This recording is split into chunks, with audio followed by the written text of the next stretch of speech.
fresh off a Big West Coach of the Year. And Eric, congrats, first of all. Congrats. The wait is finally over, and you guys are eligible for the NCAA tournament and the Big West tournament. It should have been 2 years ago. I tried to fight the NCAA on this, but they don't listen to me about anything. So here we go, though. You're finally eligible. How does it feel? Yeah, we're fired up. It's that transition is a very long process, and we're pretty thrilled to be through it. And I do hope the rule changes. Like, I hope that they shorten that window for whoever comes after us. And we kind of knew and probably know that rule needs to change and will change. We aren't going to benefit from it, but we're certainly fired up to be through that process. Purgatory is over, which is great. People, over the last few years, have been really pleasantly surprised at the success that you've had throughout the transition. This past year, you're still in the purgatory, but you guys finished second place in regular season behind UC Irvine. Probably would have had a run in the championships if you could have gone to the tournament. But people forget, or people don't know, and we got to give credit where it's due. When you were Division II, you guys were one pandemic season cancellation away from winning the national title. You guys were 30-1. You were about to host the regional, had a good chance of winning the whole thing. People forget that. So I'm curious, because you had so much success at the Division II level, and now it's transitioning into the Division I level. Is the fan base over there going bananas in excitement, or is this just like, whatever, we're used to this kind of success? No, there's a ton of excitement here, and we've had success, obviously at the Division II level, and we had some great teams. And you kind of mentioned the one where we didn't quite get the opportunity, and we aren't the only team in the country that went through that. There was lots of good teams that year, but certainly a forever what if for us. But our campus is excited. I think the last couple of years they've really shown that in the way that they've come out and supported our group. We're building a little home court advantage, and there's certainly a difference in terms of the interest level and some of the marketing and investment in our program that's showing up in the crowds that we're getting. So there's a lot of juice on campus. There's you can feel it in the community. That starts with putting a good product on the floor, and we had a pretty good team last year that we're hoping to build on. And we feel like if we can continue to play good basketball, that there's certainly a market for it here within our own student body, and then in the greater San Diego community as well. You know how hard it is to avoid injuries. You've been doing this 20 plus years. Last year, the only team to start the same lineup every single game. Like, you never see that, ever see that. Yeah. Like, how fortunate were you last year, and how much did that play into your success, that you knew, like, hey, these are everyday guys last year? Yeah, it's huge, right? And I think that's something that, maybe the average person who's just looking and saying, like, oh, you had a really good year, they don't going back and seeing, like, well, yeah, we had injuries the year before and the year before. And when you're building the program, one of the things that's hardest to build is that depth, right? And like kind of sustain that through and be able to put a roster together that has multiple players at every position, and you can really, sustain those type of things. We were so fortunate last year. And that's the thing that, I want everybody to know is, like, this doesn't just happen. Like, you gotta have a little luck in it, but you gotta put yourself in those positions. And we had a lot of things break right for us, but our guys put a ton of work in to get into that position. And then, like, we were fortunate. We had almost perfect health, right? And I'm not a guy that plays 10, 12 guys on any given night. We play a relatively short rotation, so the health for us is important, and we really benefited from that last year.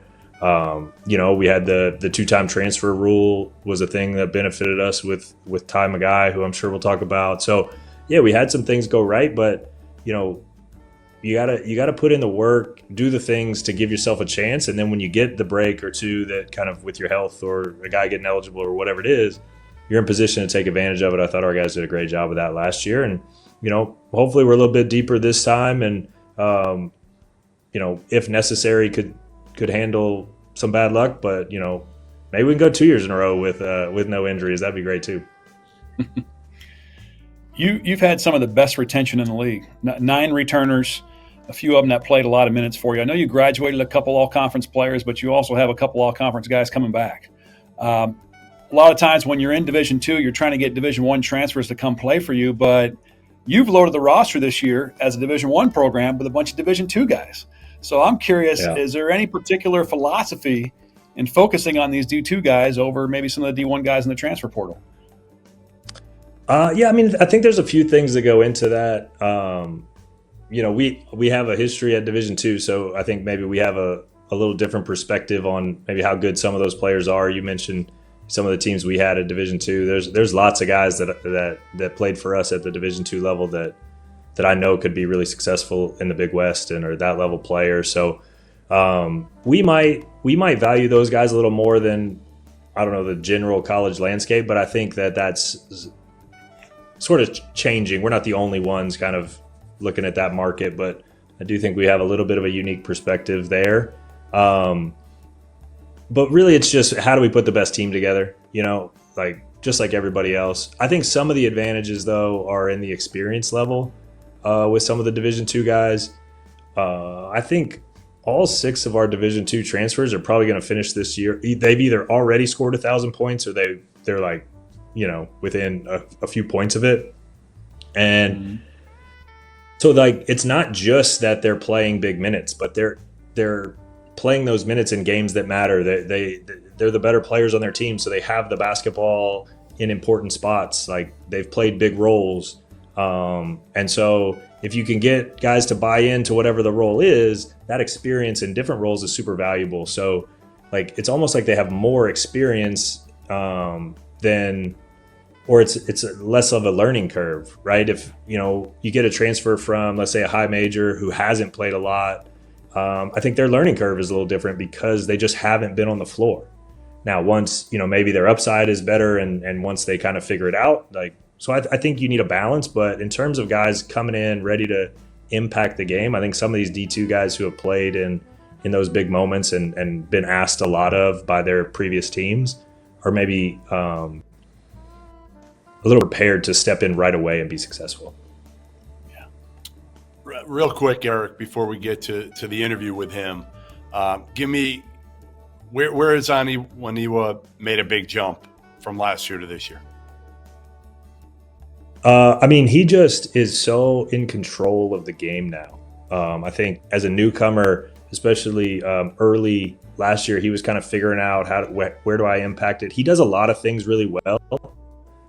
And so each game, like, where's his advantage look like for us? He creates for other people. He creates for himself. So he has a lot on his plate as a decision maker and kind of a primary ball handler. And I think his comfort level with those responsibilities has really grown. He's worked a lot on shooting the ball. We'd like him to get his volume up a little bit. When he has time, we feel like he can make it, but he just, I think just kind of continuing to be a willing shooter is something that he's working on. But he's just one of the most versatile guys that I've really ever been on a team with and coached. And he impacts the game on the glass. He's good defensively. He gets to the basket. He creates for other people. He's competitive. He's a leader. He plays with a lot of physicality. He draws a ton of fouls. Like he just, you look up and he's kind of got his fingerprints all over the game in a really unique way and kind of a unique game. He's a fun one to coach, and I know like guys love playing with him and competing with him. He's a stud. Well, listen, Eric, appreciate you coming on. Good luck this season. You're first eligible for the NCAA tournament. Let's see if you can make some history this year, and we'll talk to you soon. There's a lot going on with her and a lot going on with this program, right? We got UC San Diego head coach Heidi VanDerveer coming in. Oh, here she is. We got her. How are you doing, Heidi? I'm doing great, Talia. Thank you for having me. And Tammy, always great to see you, for sure.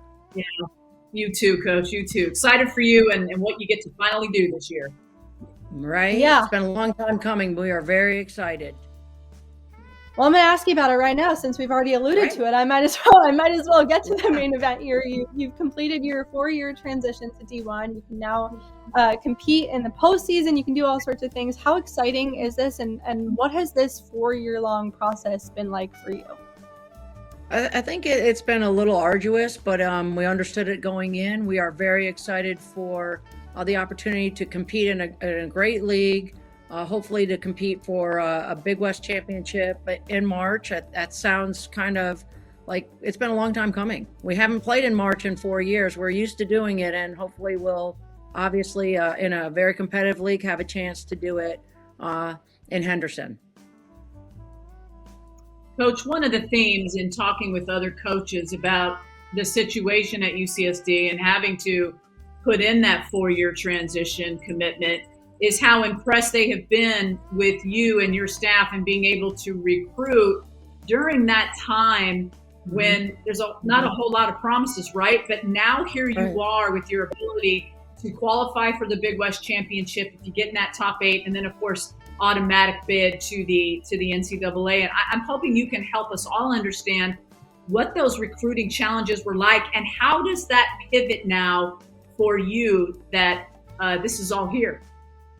Yeah, that's a great question. And I think that I don't think we understood it going in we all understood because we played in the NCAA championship or the tournament before, how exciting that is. And I feel like through the 4 years of recruiting without that opportunity, UC San Diego is a special place. It's a great school. It is, obviously you're getting a world-class academic experience, and I think that has helped with recruiting. And I think logistically we set it up so that, our best players right now are really our sophomore class. And I think that they understand the assignment, and they're very excited to challenge in a very competitive Big West. And it's helped us in recruiting now. I think that we're at a stage where, we can not just sell an excellent academic experience, but, being able to compete for an NCAA berth or, a postseason appearance is exciting for young scholar athletes that are in high school. And in the age of the portal, a lot of it is also about. Hello? I think something was happening technically here. In the age of the portal, a lot of it is also about re-recruiting your own players, right? And that's hard to do now, but you were able to do it. You returned 4 starters. Just talk about just how much how rare that is in this day and age, and how much that helps you heading forward this season. I think retention has become the name of the game for great players, and I think it really helps. It speaks volumes to maybe our league, but also to UC San Diego specifically in terms of the experience. We obviously recruit the best and the brightest and competitively, but the experience they get is obviously a nationally competitive basketball experience, but it's also a world-class academic experience. And retention is key, and we're fortunate enough to retain, really our team, and very excited about the nucleus that we have. So let's dive in a little bit, Coach, if we can, to that nucleus. Samaya Sigapong, sophomore, guard, Big West Freshman of the Year, all Big West honorable mention, all freshman team, 14 points, 2.4 rebounds. You've got Gracie Gallegos, a redshirt sophomore, Big West all freshman team. Izzy Forsyth, not to be overlooked. A couple years back, I think all Big West honorable mention. You've got those 3 players, and you add them with Spriggs and Sabrina Ma to the notable newcomer list. Talk about some of these pieces that you have and some of your style that you're hoping to run with what you've got.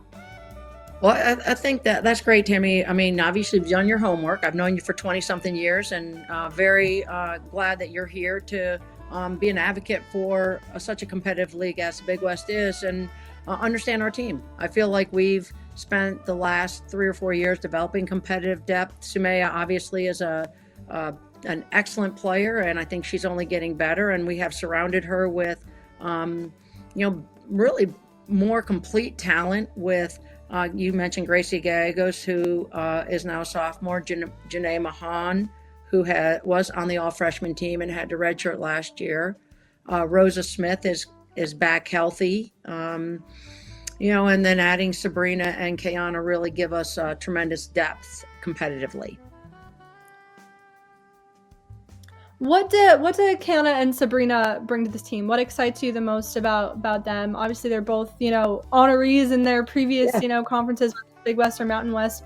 Is it the experience that you're most excited about? What do they bring to the squad?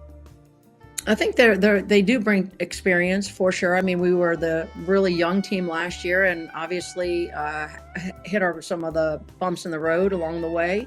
I think the experience that Sumaya and Gracie specifically, and Junae the year before was great for them. But adding Kayana, who is an elite rebounder and has a presence. I mean, you have to have a presence, and I think she gives us a presence that we've not had since we've been in the Big West, quite honestly. We had it when we were in the CCAA years ago, but she gives us a great presence. And Sabrina's just a savvy guard. She can score in multiple ways. And, I guess, we're playing a lot of the old Pac-12 teams in Arizona and Stanford. We play WCC teams. We play WAC teams. We play Mountain West teams. So our preseason schedule is challenging, and she's already been in some of those battles. So it's great to have her on our team as well.